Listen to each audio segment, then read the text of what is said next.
Well, my name is Chanel O'Farrell, and on behalf of Hollywood Forever, I want to welcome all of you beautiful people who have braved the element of extreme heat to be with us today to honor and celebrate the life and work of Rudolph Valentino.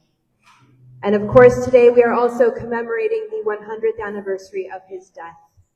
But what a legacy he leaves behind, and all of you here are a testament to that legacy. And not just those of you here, but there are many around the world who are joining us through the Facebook live stream. So welcome and hello to you all as well. My friends, a couple of housekeeping announcements before we get started. We do want to make sure that the main exit doors remain clear. So those who are standing in the back, bless your hearts, you do get a breeze though, so I'm a little jealous actually. But if we could please maintain, just for safety's sake, especially with this heat, let's keep that main door and this center aisle as free as possible, please. There is plenty of water in buckets of ice just outside those doors. If anyone feels the need, please help yourselves. We also have a couple of staff members to help you if you need to be directed either to the restroom or for some ice or for some iced water, which we completely understand. We have a wonderful program again this year, and so many familiar faces. You know I do this every year, but so many familiar faces. Let's see, stand if you've been here before. Just stand if you've been here before.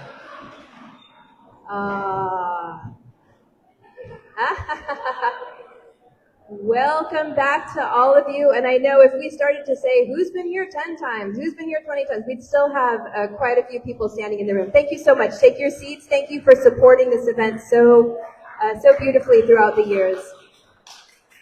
And now let's have a warm welcome for our newcomers. If this is your first time, please do stand up. And if you're already standing, give us a wave.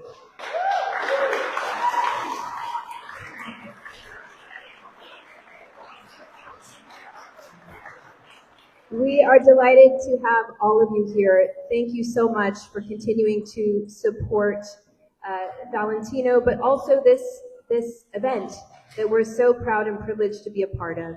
And without further ado, let's get on with that event. I would like to invite Tracy Terhune. Thank you all. Thank you, Chanel. What an honor for me to be here, standing before the massive crowd here 100 years ago today. A very sad day, but we're not celebrating that, but we're honoring it. It's a Valentino Memorial Service, the 99th. I always like to say this is, and it's true, but I say it every year, but I never get tired of it, to say this is the oldest annual continuing event in Hollywood history. It's amazing, and now you're all part of it. Thank you.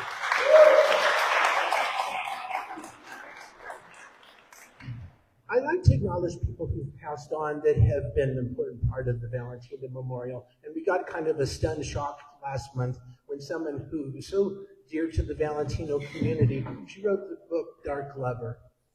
I don't think there's probably any Valentino fan that doesn't pick that up for reference or enjoyment of reading. Emily spoke here 23 years ago today, in 2003. She attended the Valentino Memorial many years following that speaking engagement, and I'd like to honor her today. If I'd ask everyone, if you're able, to please stand and have a moment of silence in memory of Emily Leiter.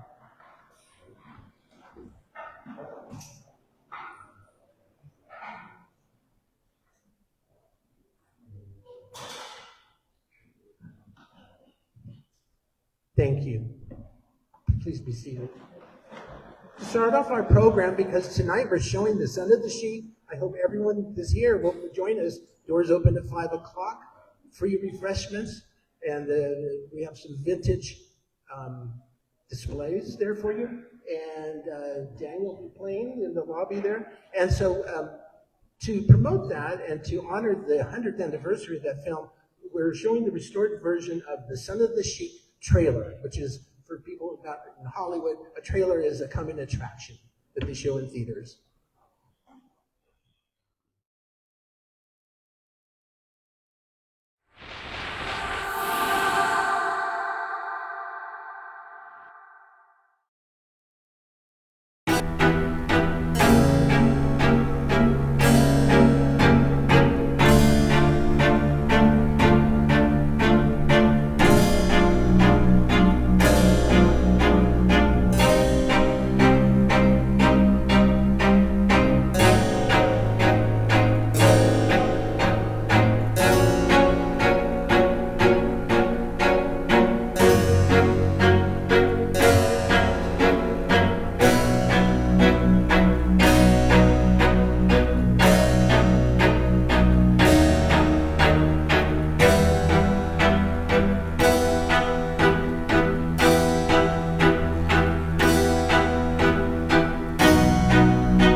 Just a little teaser for tonight.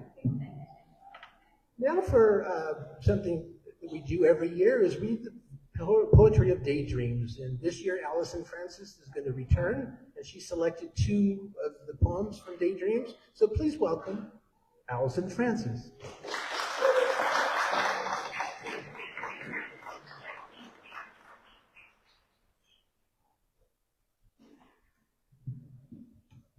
Good afternoon, everyone.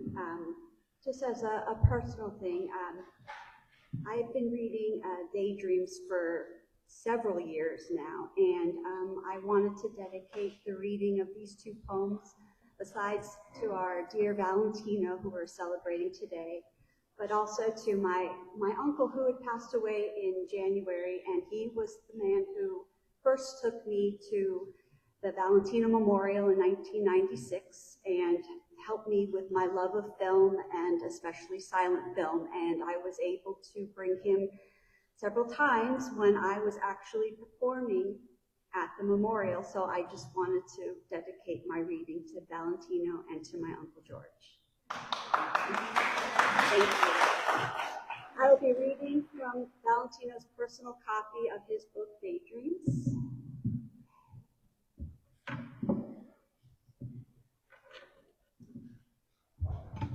Stradivarius.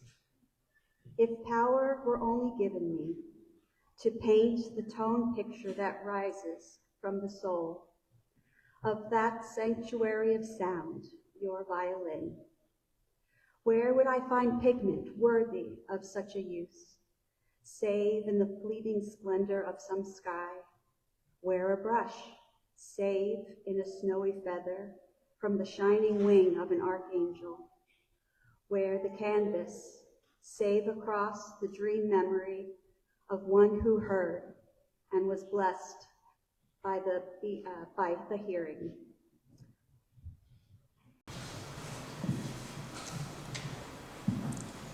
Gratitude. The oleander blooms for me in dawning splendorous beauty. I planted it so tenderly, and love has done its duty. All in the garden of the earth, all in a plot of ground, wherein I found no bit of worth, the seed I planted in the ground. O tiny seed, almost unworthy, to be cherished for thy looks, but deep within the heart of you was wisdom never found in books. You are the spirit of the good, the joy, the beauty of all things. You are the melody of life, the song that Mother Nature sings. And so to that sweet lullaby, you, in your perfumed cradled rest, safe in the arms of Mother Earth, held closely to her loving breast. Until one happy, wondrous day, when love so tenderly drew nigh, lifted your tiny hand of green, and turned your face toward the sky. The oleander blooms for me in dawning splendorous beauty.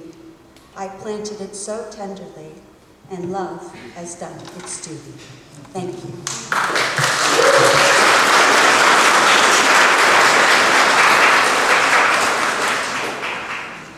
Thank you, Allison. Now we're going to start in, we have a heavy emphasis on the tribute music to Valentino this year. I think that's appropriate. And we have 2 ladies with us who've been individually here before, but we brought them both together for this memorable year. And the first song that Katie Jane Harvey is going to sing is called Candlelight, and that was put out by Dietrich Flumet. And we're going to welcome her back to the Valentino Memorial.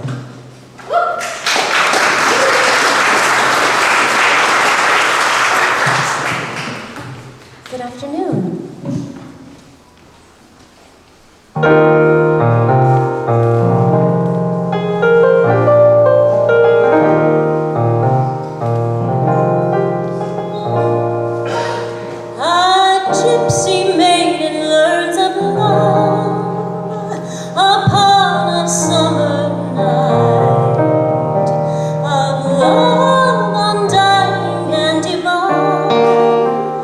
Beneath a spell of candlelight,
Next, equally as impressive, is Amanda Hoopman, and she's going to sing There's a New Star in Heaven Tonight, which is probably, without argument, the most popular of all the tribute songs to Rudolph Valentino, but we had to include it. So please welcome Amanda Hoopman.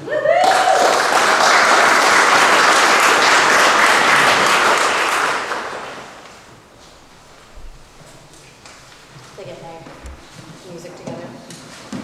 There we go.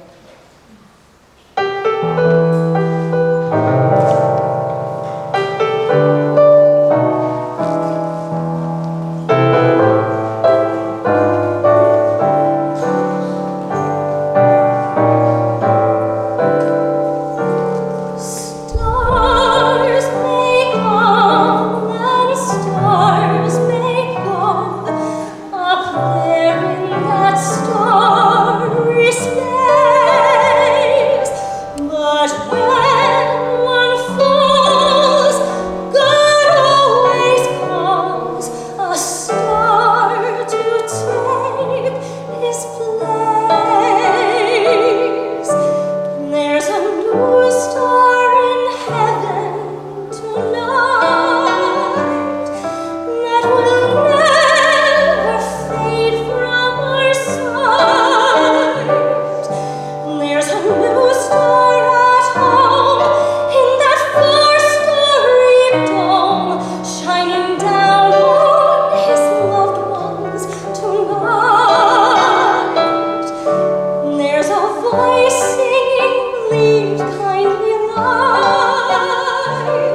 with a smile that has made the world bright.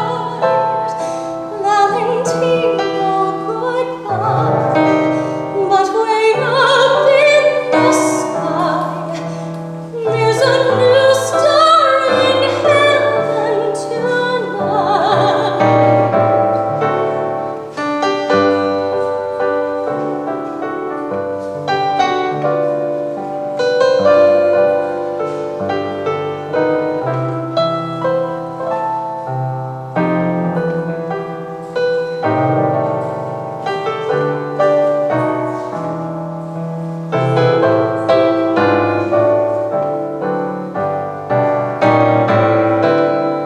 Stars may rise, but in my eyes there shines only one tonight.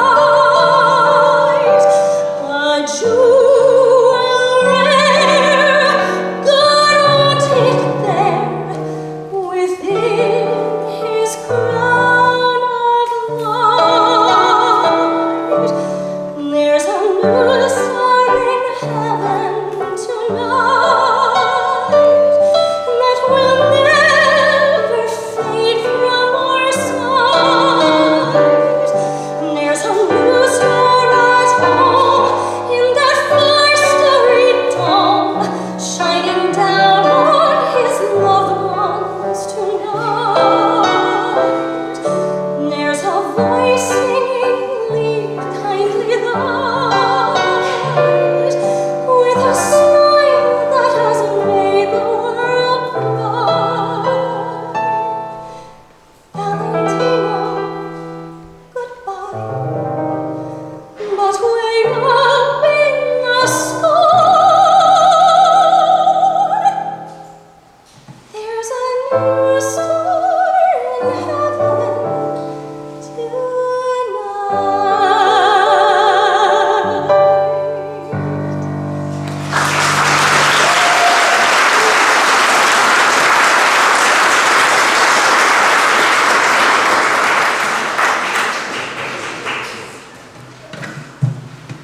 I've never heard that song sound that good. And it's a good song, but I never. Thank you, Amanda. Now to, if you look inside your program, inside the front cover, you'll see a picture of Rudolph Valentino and his nephew, Gene. And that was in Italy, 1924. Right below it, you'll see him as an adult, a proud father, with his daughter, Sylvia. And I wanted to make that full circle. You've got Rudy, Jean, Sylvia, complete circle. I'm glad Sylvia Valentino is our honored guest, and she's a treasure to the Valentino Memorial. And so she's going to talk about on this 100th anniversary of family remembrances. Please welcome, give a warm welcome to Sylvia Valentino.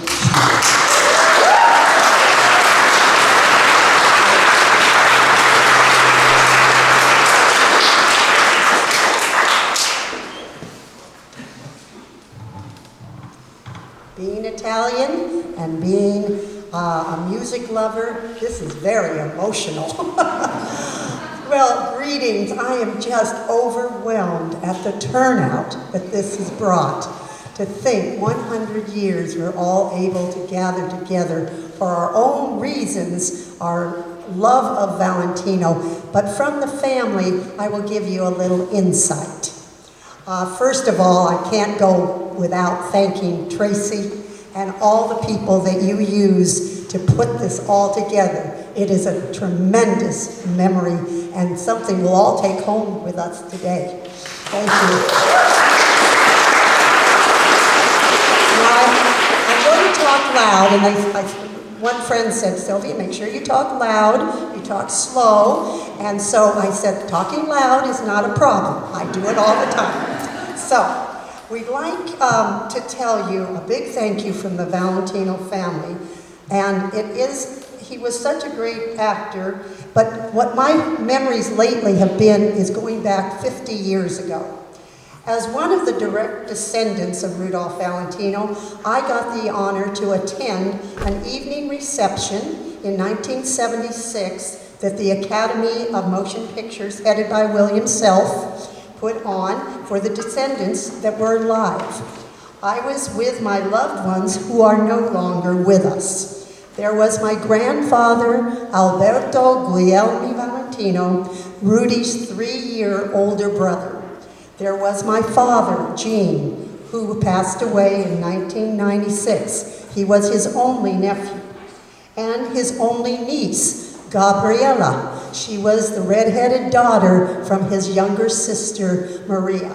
We were all together, and now, 50 years later, there are only 2 of those relatives, his great nieces, my sister Jeanette and myself, that are attending, that I am able to attend this event, but not with Jeanette. She's doing okay, but some health issues are preventing her from joining us today. I know she's sending her love. The other thing is that, I have to read, the family line has not disappeared though. My sister Jeanette has 6 children and 8 grandchildren.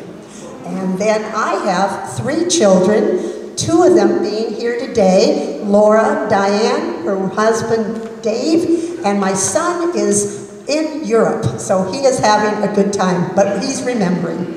And I have 2 wonderful grandchildren. Now I want to reflect how the death 100 years ago impacted the Valentino family. Let's go back to 1926. My grandfather was living in Italy. He had government jobs. He was thinking of starting up a distribution headquarters to head up for Rudy's films to be distributed throughout Europe. And so they were making plans for that. My grandmother, my Nonna, Ada, she was a nice housekeeper and homemaker, dressmaker, taking care of her one and only son, my father, Gene. And so immediately in August, when the news came to Alberto with telegrams that Rudy had taken sick, he immediately got on a steamship and headed to New York. He arrived there in time for the funeral, and then he took the body across the United States by train to take him to California. Then the memorial mass was held at the Good Shepherd Church in Beverly Hills, and it was followed by the burial in this exact place, in this mausoleum, 100 years ago. It was called Hollywood Memorial Cemetery back then. His body was laid to rest in a, quote, temporary spot. It belonged to June Mathis. That was his friend and mentor in his stardom. And I am so honored today to see another great niece, Diane Mathis, is here too. So happy our paths are crossing. His body was laid to rest, and it now still is here, 100 years later, not so temporary. My grandfather then had to begin settling the estate. He had no idea he would be years and years to accommodate this. In the meantime, my grandmother wanted to join my grandfather, and so she came to America temporarily, putting everything in storage in Italy, and she came, and they lived temporarily at Falcon Lair. So that was the home of Valentino at his death. So my grandparents lived there when they came out for settling the estate. But then the Depression. My grandmother never returned to Italy again. She lost everything she had. Falcon Lair was sold, and the family had to struggle through the Depression. Most of Valentino's belongings went to auction and have been bought and dispersed around the world. Rudy's complicated estate dragged on and on. My father was sent off to boarding school, run by Christian brothers in Italy. During those formative years of 12 to 18, he would come out to California occasionally for holidays, but of course in those days it was a very, very long trip to get to California from Italy. Not seeing his parents, he would tell me in the years to follow, was a very big hardship for him. My father reached the end of his schooling. He was 18, the exact age that Valentino was when he came to America. And it was decided that he should come join his parents in California. So he left Italy because Mussolini was taking up a lot of power, and my grandparents were very concerned he'd be drafted into the Italian army, so they wanted him to get out of there. The year was 1932. He attended Los Angeles Community College. He always wanted to be an engineer. He met my mother, Yolanda, at the Italian club. My mother was half Italian. Fortunately, because of that marriage, my sister Jeanette was born in 1938, and I was born in 1945. When I look back through the decades, there's one big thing that stands out that was important to Rudy. It was family. He loved his mother, always writing her letters from America, that until she died in 1918, she was 61 years old, and she is buried in France, where her gravestone to this day can be visited, and many of the fans have shown me pictures that they have gone and been at her gravesite. She never knew the stardom her son was going to achieve. He never got to see her again either. His brother Alberto and the younger sister Maria were always so important to him in his life. Now, another very important love Rudy had was music. So it's so apropos, Tracy, that you have so much music today, because music was always important to the Valentino family. My father was a sound engineer and made stereos for the movie stars, so we had music playing in our home always.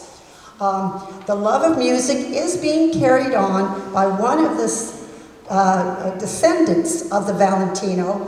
I'm very proud Nona. My grandson, Michael Flores, will be shortly after I finish talking. You will get to see his ability of playing, and he's a gifted fellow on the piano. He's really would like to be here, but he's back to college.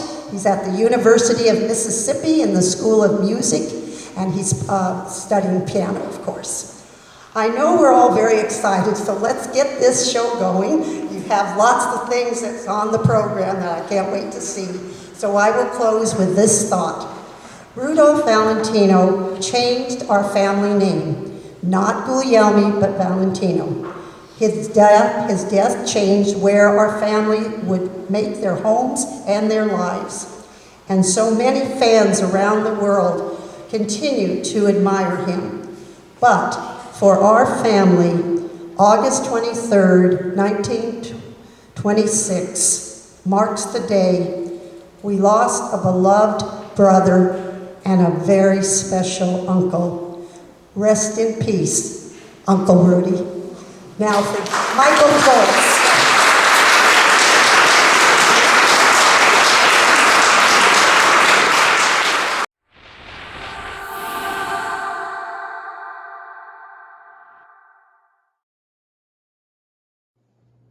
Hi, my name is Michael Flores. I am the great-grandson of Gene Valentino, Rudolph Valentino's nephew, and I will be performing Sheik of Araby, written by Harry B. Smith, first recorded in 1921, made popular through his film The Sheik.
That was his father in the background. I don't know the name of the instrument, but Dave, please stand up. He was in that video. You want his autograph?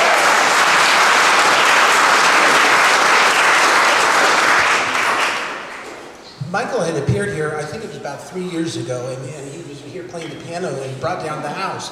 And unfortunately, he couldn't be here with us on this important anniversary, so they sent that video, and I appreciate that. And I'm sure his mom recorded that?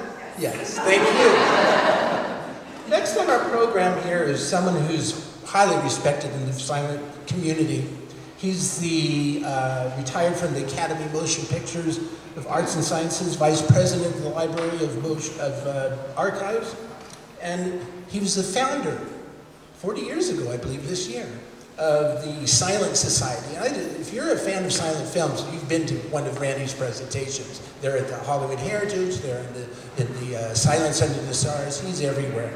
And I think he's in the upcoming film festival too, the Los Angeles Silent Film Festival. And he's going to talk to why Valentino lives on, which is kind of ironic being he's been passed away 100 years ago today. But I think Randy's going to tell us exactly why. Please welcome Randy Haberkamp.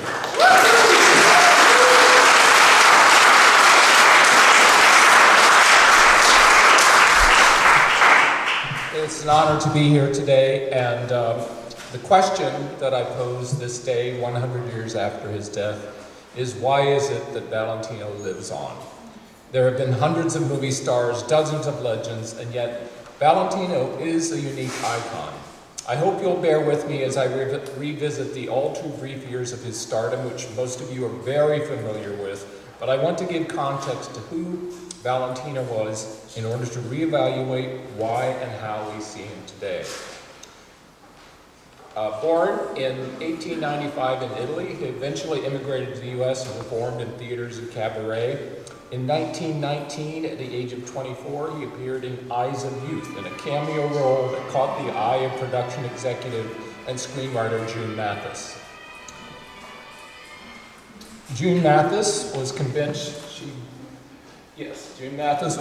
she'd found her star for a film version of a novel she was adapting to be directed by Rex Ingram, the Four Horsemen of the Apocalypse. I saw this film the first time at UCLA in 1988. It was the best print around at the time. It had horrible contrast, missing footage, and was frankly projected too fast. It seemed like a big production from 1921, but for me it was disappointing. In 1991, I saw the beautiful Kevin Brownell restoration of Four Horsemen with color tints, sharp images, beautifully timed projection, and a smooth, sensuous tango performance. And I witnessed for the first time what this Valentino thing was all about. So why was Valentino, in particular, such a sensation in Four Horsemen, and why did the tango make him famous? June Mathis adapted the novel into a sweeping epic story with Valentino's character at the heart of it. Rex Ingram, who had been an actor himself, considered himself an artist. And he was called the most handsome director in Hollywood. He had molded Valentino in his own image, giving Valentino very exacting direction, carefully supervising his wardrobe, and crafting what I think was the greatest epic, Afterbirth of a Nation and Intolerance. Having been a boxer, Ingram was very aware of Valentino's physicality and helped him create a very strong and magnetic presence, using the tango to add another layer of exotic energy and desire. Later in life, Ingram converted to Islam, adapting a new persona and wardrobe. The leading lady of Four Horsemen, Alice Terry, would in the following year become Mrs. Ingram. This film was very personal for Ingram.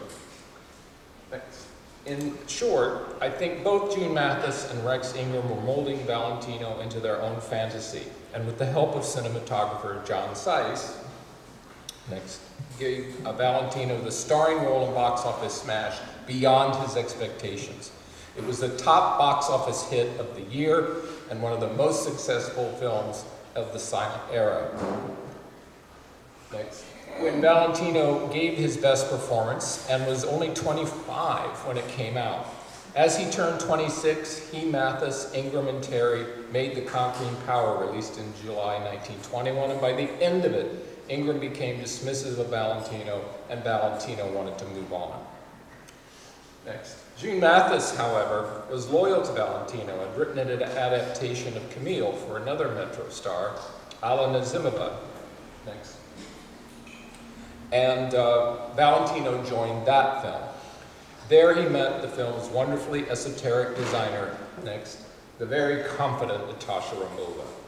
2 months after Camille, in November 1921, Valentino's first Paramount film, The Sheik, would become an iconic image for him. Even if it was more on the melodramatic side, it was very sexually charged. 1922 would see him in Miranda Miletti in February, with his character changed to a non-American name to reflect his exotic looks. Beyond the Rocks in 1922, with Paramount star Gloria Swanson, saw her getting top billing and claiming her dance with Valentino was the best of her career. Blood and Sand was released in August of 22, again with a June Mathis script, featuring him as a toreador and landing him his first name above the title billing. This was followed by The Young Raja in November 1922, with Valentino as a prince from India, though the first 2/3 of that film are lost. 8 films in 2 years, each one playing upon his sex appeal and more exotic and foreign than the rest, with American husbands feeling threatened by their wives' undisguised enthusiasm for Valentino. Valentino married Natasha Romova on May 13, 1922 in Mexico, though he had married Jane Acker in 1919 and only received a divorce in January of 1922. California required a waiting period of a year after divorce, so he was arrested for felony bigamy, charges that were dismissed in June. But this added a controversy and a dark mystique to the audience's interpretation of who Valentino was, and this was only his second year of stardom. After completing The Young Raja, Valentino walked away from his Paramount contract, upset about salary disparities and wanting artistic control. Paramount filed a lawsuit, and he was prohibited from making any films for another studio for nearly 2 years. He and Natasha decided to do live appearances in a national dance tour, and to keep his name in front of the public, his appearances were covered by newsreels, and he cooperated with movie magazines. Next. He is listed as the editor of this August 11, 1923 Movie Weekly, and was on the cover of the December 1st, 1923 issue and the February 23rd, 1924 issue, with articles including, "Why is Valentino so attracted to women?" Next. "Why Valentino writes a book of poetry." Next. "How I play a love scene." And how Valentino obtained his marvelous physique. Interestingly, of these, only How I Play a Love Scene was written by a woman. They also threw in the whole thing into a publicity blender with, "Is a star's wife jealous of her husband?" Next. That's marvelous physique. There you go. Next. "Is the star's wife jealous of her husband?" by Mrs. Rudolph Valentino. In 1924, Valentino went back to work for Paramount, and Monsieur Beaucaire was released in August, with The Sainted Devil released in November. Though Natasha was involved with the film, she'd eventually be banned from the sets. In 1924, Valentino began a passion project with Rambova, next, The Hooded Falcon, for Ritz-Carlton Pictures, though the film was never made, despite input from June Mathis. In late 24, Valentino shot Cobra for Ritz-Carlton, Natasha leaving mid-production and June Mathis coming in to do a rewrite, but its release was held up. Next. So in the summer of 1925, Valentino played a Russian lieutenant in The Eagle for United Artists, directed by Clarence Brown. With Natasha gone and Brown working with him, Valentino felt the independence and respect he'd craved finally came to pass. Though Natasha filed for divorce in October 1925, Valentino's next film for United Artists would film in February in California and the humid desert in Arizona. It returned him to one of his iconic roles, Son of the Sheik. Though the film would allow him to play not only the original Sheik character as an aged father, next, but his own son Ahmed as well. The film premiered at the Los Angeles $1 Million Theater on July 9, 1926, with Valentino then leaving for a nationwide tour to promote the film. On August 15th, he collapsed in a New York City hotel and died on August 23, 1926, as has been said 100 years ago today. Next. The funeral in New York was a mob scene with thousands filing past his casket. He had a separate funeral here in Los Angeles and was interred in this very mausoleum in a vault owned by June Mathis, right next to us. Next. Valentino was only 31, and in 5 years and 14 films, he went from being a young, virtually unknown actor to becoming the Latin lover whose exoticism and intensity created a cinematic sex symbol like no one before. June Mathis, his discoverer, screenwriter, and friend, would die less than a year later and has been beside him ever since. Next. Though his youth and sex appeal certainly have contributed to his legend, I think the fact that he worked only in this era of silent film has given him a unique mystique throughout the years. Though he recorded 2 songs, his speaking voice is unknown to us. His expressions and movements allow us to interpret him each in our own way. While news stories and gossip add to the mystery, the truth of Rudolph Valentino remains very personal and individual to all of us. and his photographs and films captured his youthful gaze forever. Here we gather 100 years later, celebrating the man, the artist, the mystery, a dream, a legend, forever young, forever silent.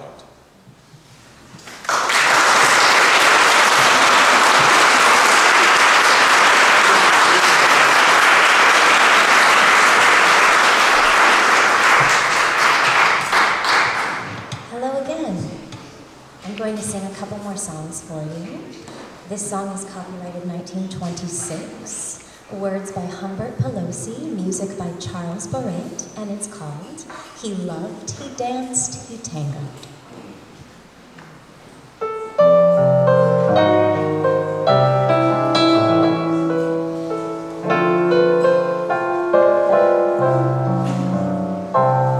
The screen has lost an idol we never will replace.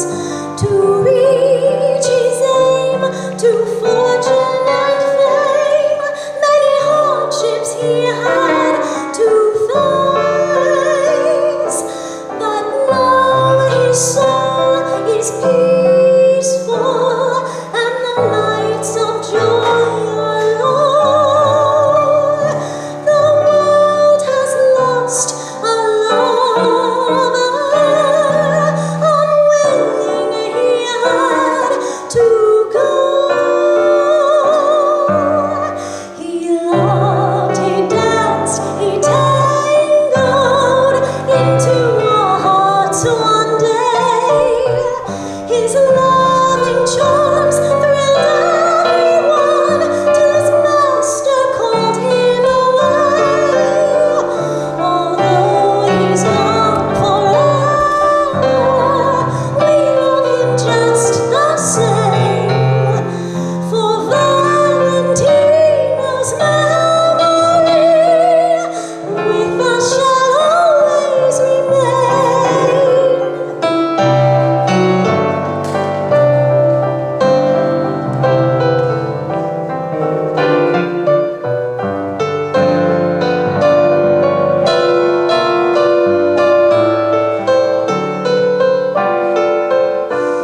He loved, he danced, he tangoed into our hearts one day.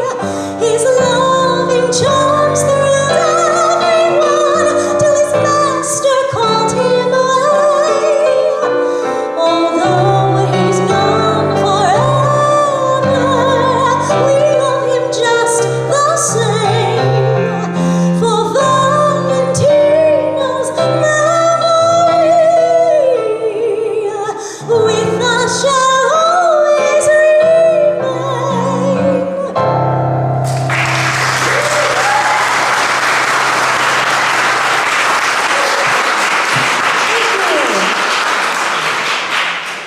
Now for a change of pace, this one's really fun. Words by Tom Rehan and music by Chaz A. Wallen. This is If I Had a Man Like Valentino.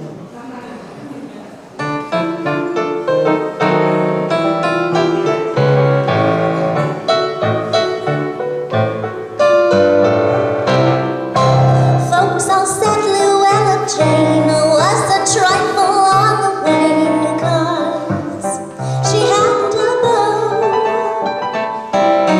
They said she was awful slow, and they teased the poor girl so that their jibes made her cry.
to welcome our keynote speaker.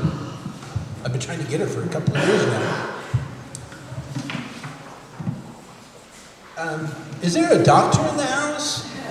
That's a familiar phrase we hear in movies or when something happens at an event. But we have a doctor in the house, and that's Tracy Gossel. Now, she's retired, but she's going to tell us today, it's listed in your program as Valentino's death explained. A lot of people over the years, 100 years, have thought, how could this happen?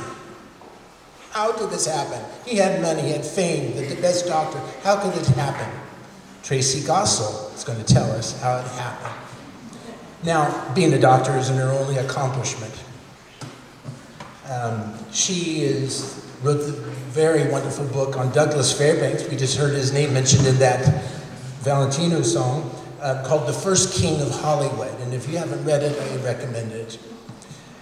She serves on the board of trustees of the San Francisco Silent Film Society, and even further, she's the founder, 12 years ago, of the Film Preservation Society, and they put out some marvelous Blu-rays that they've restored and released, and I always enjoy them when I see them. I recommend you look up the Silent Film Preservation Society. So it's my honor to have as our keynote speaker today, Tracy Gossel. Please welcome Tracy Gossel.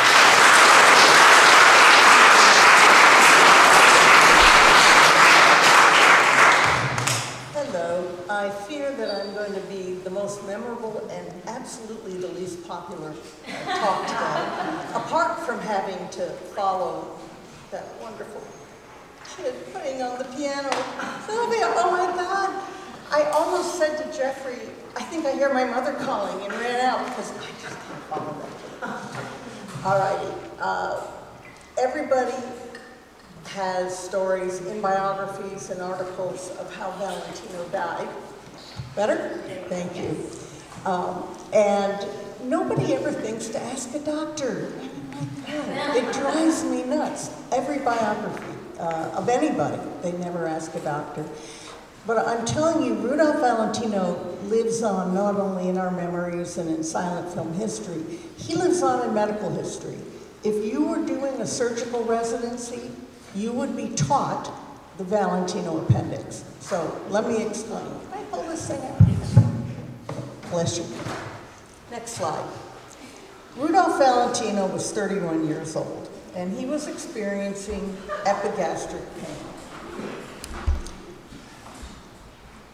This was not because he was upset about the pink powder puff article that came out of a Chicago columnist. This was because he was on the verge of perforating an ulcer, a duodenal ulcer. And it turns out that the way God invented us is this. Take your bowels, pretend it's a pool noodle, right? Just stretch it all out, there it is. Now take a sheet and put it over the pool noodle and make the sheet wet so the sides stick together. That sheet is the mesentery. That is where the blood vessels go to and from the bowel, so we can get the nutrition when we eat. It goes to the liver, blah, blah, blah. Shove all that pool noodle up, curl it up, and stick it back in your abdominal cavity. The way the folds of the mesentery go, they travel so that if you perforate your stomach or duodenum, the gastric juices travel from here down to the right lower quadrant. They don't go everywhere, they go down here. So you've got a young man who starts out with pain here that travels to here. That is textbook classic for appendicitis. So what did the surgeons do in 1926? They made a McBurney's incision, and they opened up just there to look at his appendix, and dang, the appendix was normal. They were good doctors. So they extended the incision up to the epigastric region, and that's where they found the perforated bowel. And if you look here, that's air under the diaphragm. Your liver is supposed to be kissing your diaphragm. You're not supposed to have air there. If you perforate your bowel, you get air, you get gastric juices. It's not a good thing. Next slide. There we go. So this shows the track of the fluids. And you'll see, this is from a medical textbook. This is not, fan literature. This is from a medical textbook, and they're talking about the Valentino appendix. So when you're a surgeon, you always have to think, it's probably appendicitis, but make sure it's not ruptured. So, did he die of appendicitis? No. Did he die of the ruptured duodenum? No. What did he die of? Next slide.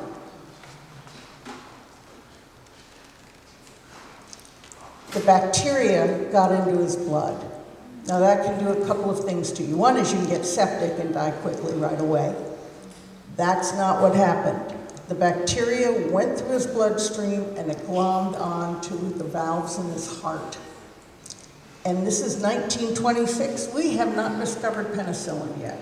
There are no antibiotics. If it was simply peritonitis, they could have let him heal by secondary intention, and a lot of those people survived.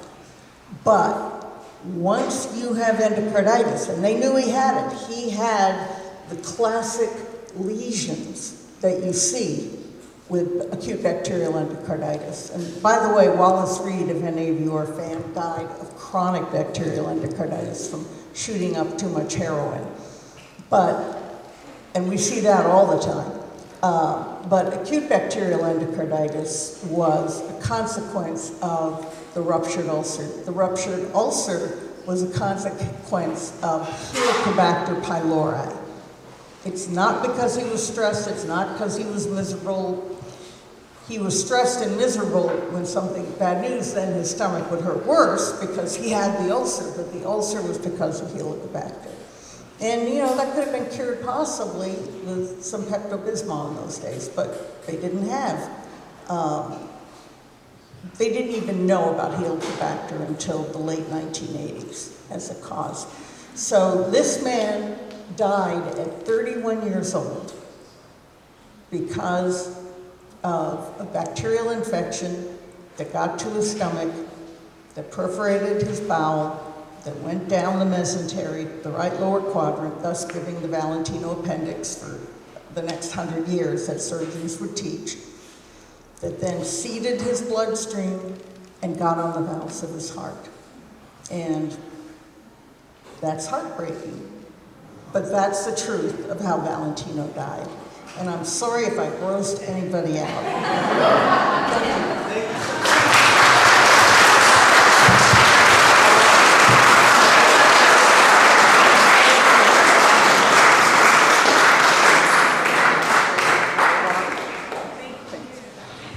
Okay.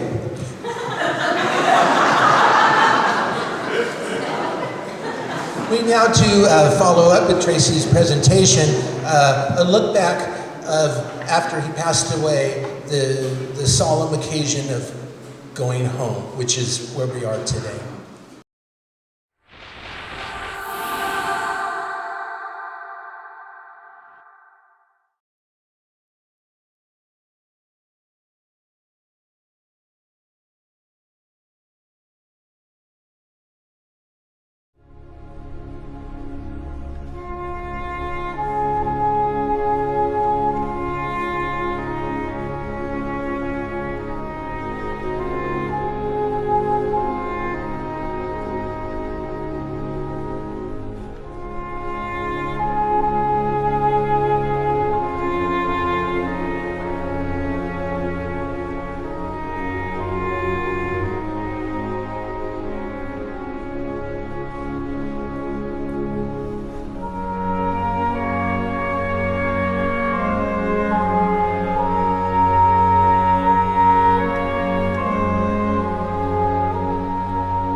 The first of which is called Why He Was Taken Away, lyrics by Juanita and music by Homer Tourget. This is a song that that we know of at the moment. No current recording of this song exists. So this is a very exciting piece to perform for you all.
I'm going to give a little introduction to it. This is We Will Meet at the End of the Trail by Jean Acker, who, if you were listening earlier, was his ex-wife. But she still very deeply, deeply loved Rudolph Valentino. So they were divorced, but she was very disturbed by his death, obviously, and she wrote him this really beautiful, tragic song that I very much love.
And now, as we come towards the end of our 100th anniversary of his passing memorial, the 99th, we put together, wanted to do a real special video for this occasion, and so we call it the Rudolph Valentino Centennial Video. Listen to the lyrics. It all talks about remembering Rudy 100 years ago.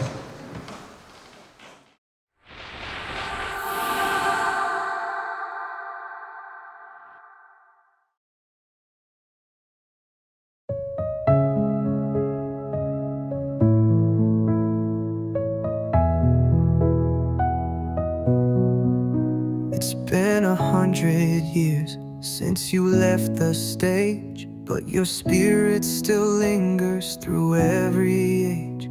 Rudolph Valentino, a name like a song in the hearts of the lovers, where you still belong. The silver screen glowed with your passion and charm. Every glance you gave was a spell, a warm balm. In black and white frames we fell under your spell, a timeless romance we can always retell. Gone 100 years, but we never forget the magic you brought, the love and respect. From the flickering lights, you still shine so bright. Rudolph, our heartthrob, etched in the night. We remember your laughter, your tears and your grace. In every old movie, your haunting embrace. The passionate dance, the scent of the rose. You gave voice to the silence in a world that froze. A matinee idol, a dreamer so bold. In the shadows of stardom, your story unfolds. With every whisper of wind, we feel you near. In the dim light of memories, we hold you dear.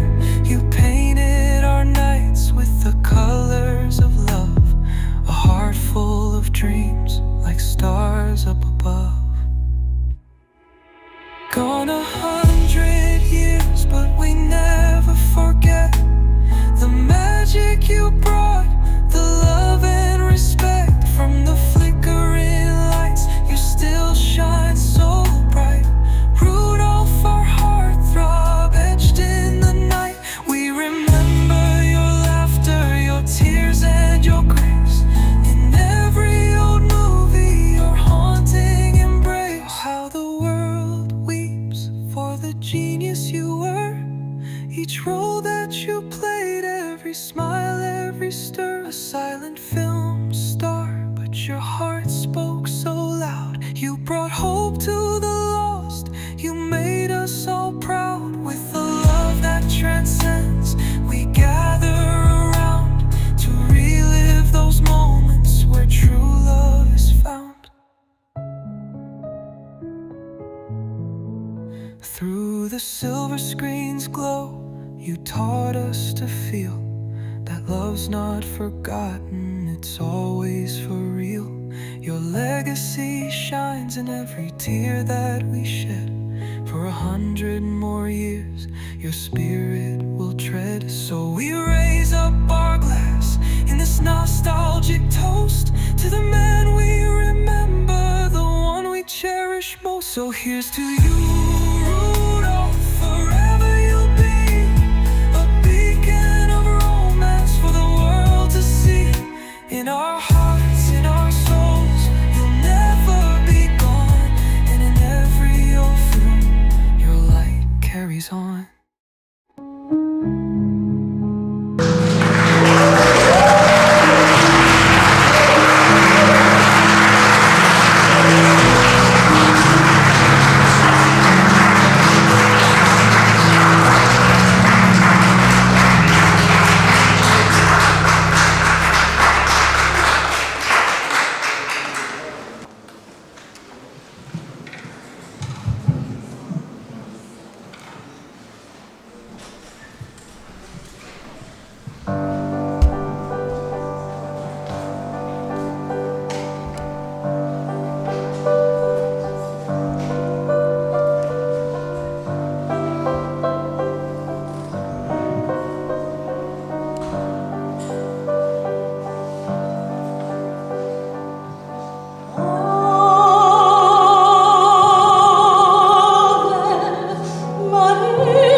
Thank you both.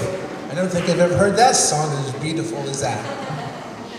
To conclude this very important year, we have someone who's a great supporter of the Valentino Memorial, our resident lady in black, Carrie Bible. She's going to lead the audience on the back of your programs as printed, the 23rd Psalm to follow along. Please welcome Carrie Bible.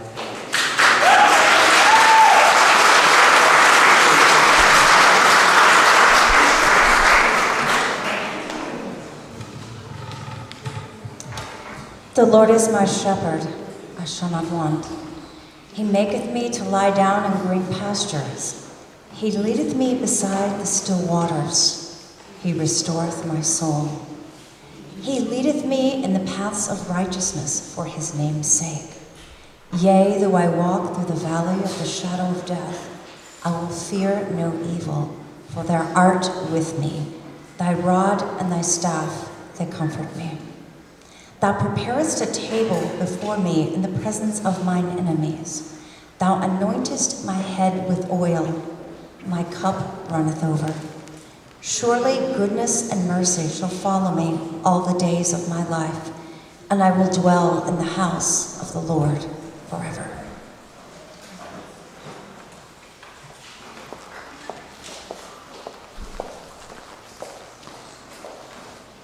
And that's the 100th Valentino anniversary of his passing. I hope we've done you proud, Rudy proud, and that he's looking down on us today, thinking 100 years ago, look at the crowd. Just a couple of notes at the close here. Another gentleman passed away that I want to acknowledge, Gil Negret. He attended every year. His grandfather was in the Four Horsemen of the Apocalypse and also Blood and Sand. And his nephew Jared spoke here in 2021 to talk about the family connection to Valentino. And he passed away this year, and we want to acknowledge him. Tonight at 5 o'clock, the doors open. 6 o'clock, the movie starts. It'll be a quick evening. The movie, Son of the Sheep, was only an hour and 10 minutes long. Complimentary refreshments up at the Masonic Lodge when you first come into the cemetery. We hope everyone will join us here for this iconic 100th anniversary of the film screening, and screening it on the day that Valentino died 100 years ago. We thank you for attending the 99th Valentino Memorial Service and hope to see you next year for the 100th Valentino Memorial Service. Thank you and God bless.